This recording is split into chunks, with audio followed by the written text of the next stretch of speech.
আসসালামু আলাইকুম। আশা করি আপনারা সকলে অনেক ভালো আছেন, আমিও ভালো আছি। তো আজকে আমি কী নিয়ে কথা বলতে চাচ্ছি, আপনারা হয়তো আমার ভিডিওর থাম্বনেল দেখে অনেকেই বুঝে গেছেন। 2025 সালে নতুন নিয়মে কিভাবে আপনারা খুব সহজে ট্রেনের টিকিট কাটবেন, আজকে এই বিষয়ে আলোচনা করব। আমরা অনেকেই হয়তো জানি না যে বর্তমান সময়ে অনলাইনে রেজিস্টার না করা থাকলে আপনি কোনো ট্রেনে ভ্রমণ করতে পারবেন না। এটা 2025 সালে এটা নতুন সিদ্ধান্ত নেওয়া হয়েছে। তো আপনারা কিভাবে ট্রেনে ভ্রমণ করবেন এবং টিকিট কাটবেন A to Z আজকে এ বিষয়ে আলোচনা করব। আজকের এই ভিডিওটি শুরু করার আগে আপনার কাছে আমার ছোট্ট একটি রিকোয়েস্ট, আপনি যদি আমার এই ভিডিওটি ফেসবুক পেজ থেকে দেখে থাকেন তাহলে আমার ফেসবুক পেজটি অবশ্যই ফলো করে রাখবেন। যদি ইউটিউব চ্যানেল থেকে দেখে থাকেন তাহলে আমার ইউটিউব চ্যানেলটি সাবস্ক্রাইব করে রাখুন নতুন নতুন পরবর্তী আপডেটগুলো পাওয়ার জন্য।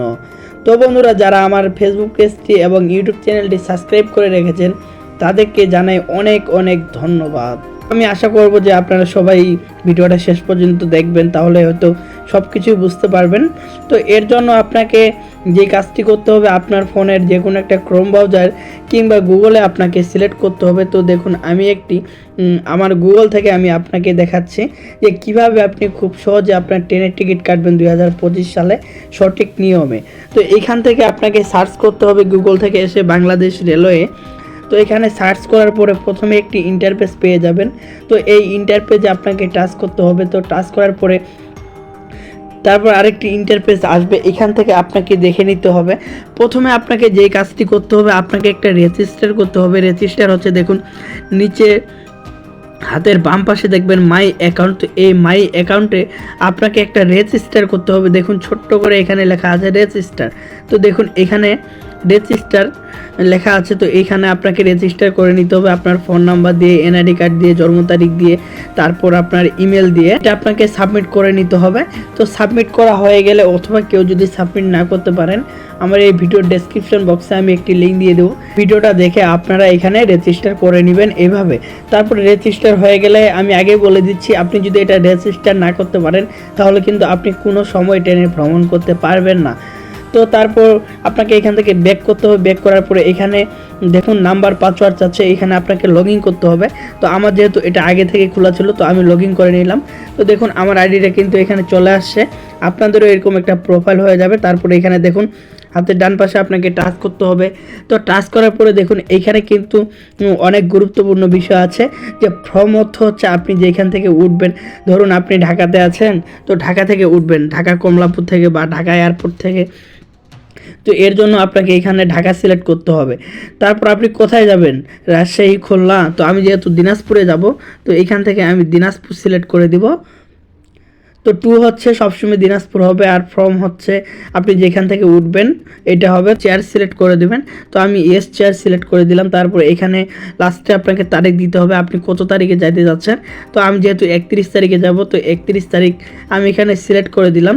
সিলেক্ট করে দেওয়ার পরে দেখুন নিচে সার্চ ট্রেনিং আছে, তো এখানে আপনাকে সার্চ করতে হবে। তো দেখুন সার্চ করার পরে এরকম একটি ইন্টারফেস আসবে। তো আমি যেহেতু দিনাজপুরে যেতে যাচ্ছি, তো দিনাজপুরের কিন্তু আমার 3টা ট্রেন এখানে আছে। 3টা ট্রেনেই কিন্তু এখানে শো করতেছে যে আমি কখন যেতে যাচ্ছি, সকালে, দুপুরে, রাতে। তো এখানে কিন্তু 3টা ট্রেন আছে, আপনি যেখানে যাবেন অসংখ্য ট্রেন দেখতে পারবেন। তো আমি টিকিট কাটার জন্য ধরুন আমি এখান থেকে দ্রুতযানে যাব। তো আমার দ্রুতযান হচ্ছে 8টায়। আপনারা অবশ্যই এখান থেকে শিডিউল টাইম দেখে নেবেন।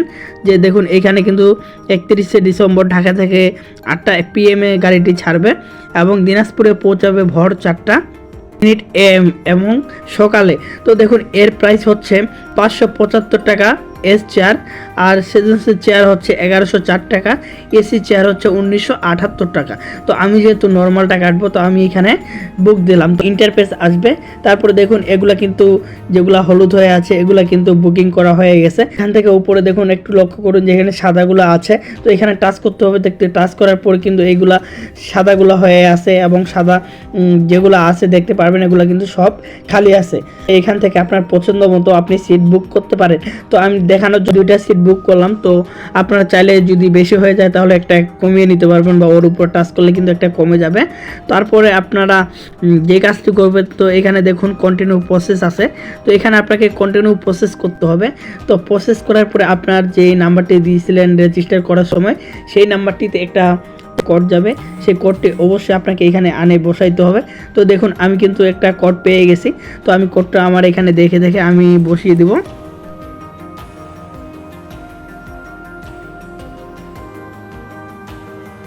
তারপরে দেখুন এখানে ভেরিফাইতে আপনাকে টাচ করতে হবে। তারপরে এখানে আপনাকে সময় বেঁধে দিবে যে এত মিনিটের মধ্যে আপনাকে করতে হবে। এখানে দেখুন আমি যেহেতু একটা টিকিট কাটছি, তো একটার জন্য কিন্তু আমার অন্য কোনো নাম দিতে হয় নাই। আপনি যদি 2টা 3টা কাটেন তাহলে আপনার প্যাসেঞ্জারের নামগুলো অবশ্যই আপনাকে দিতে হবে। তারপরে এখানে আপনাকে যে কাজটি করতে হবে প্রফিট, তো এখানে আপনাকে টাচ করতে হবে। টাচ করার পরে এরকম একটি ইন্টারফেস নিয়ে আসবে। তারপর আপনি দেখতে পারবেন এখানে বিস্তারিত দেখে নেবেন প্রয়োজন হলে। তারপর আপনার যেই পেমেন্ট আছে, তো আপনাকে পেমেন্ট করে দিতে হবে। আপনি বিকাশ, নগদ, রকেট, উপায়, ভিসা, ডাচ বাংলা এইসবের মাধ্যমে আপনি তাদেরকে পেমেন্ট করতে পারেন। তো পেমেন্ট করে দিলেই কিন্তু আপনার টিকিটটা কনফার্ম হয়ে যাবে। তো ধরুন আমি বিকাশে পেমেন্ট করব, তো এখানে বিকাশে টাচ করব, তারপর নিচে আবার পেমেন্টে টাচ করব। তারপর আমার নাম্বার চাইবে, তারপর আমি যদি নাম্বারটি দেই, তারপর আমার নাম্বারে একটা ভেরিফিকেশন কোড আসবে। সেই কোডটি আসার পরে আমার তারপর আবার পাসওয়ার্ড দিতে বলবে। পাসওয়ার্ড দেওয়ার পরে কনফার্ম করলে কিন্তু আমার টিকিটটি অটোমেটিকভাবে আমার কনফার্ম হয়ে যাবে। তারপরে এই টিকিটটি আপনি কোথায় পাবেন, তো আমি যেহেতু এই ভিডিওটি দেখানোর জন্য তৈরি করতেছিলাম, এই টিকিটটি হচ্ছে আপনি আপনার যে প্রোফাইল আছে, তো এইখানে আসলে কিন্তু আপনি টিকিটটি দেখতে পারবেন। তো বন্ধুরা দেখুন এখানে কিন্তু মাই টিকিট আছে, তো এই মাই টিকিটে আসলে এখানে কিন্তু দেখতে পারবেন যে আপনার টিকিটটি এখানে দেখাবে এবং এরকম একটা টিকিট দেখাবে। তো এই টিকিটটি নিয়ে আপনি নিশ্চিন্তায় ভ্রমণ করতে পারেন। কারো যদি বুঝতে সমস্যা মনে হয় তাহলে অবশ্যই আমাকে কমেন্ট করবেন এবং আমি আপনাদেরকে বুঝিয়ে দেওয়ার চেষ্টা করব ইনশাল্লাহ। আজকের এই ভিডিওটি আপনার কাছে কেমন লেগেছে অবশ্যই একটি লাইক, একটি কমেন্ট করে জানিয়ে দিবেন। ধন্যবাদ।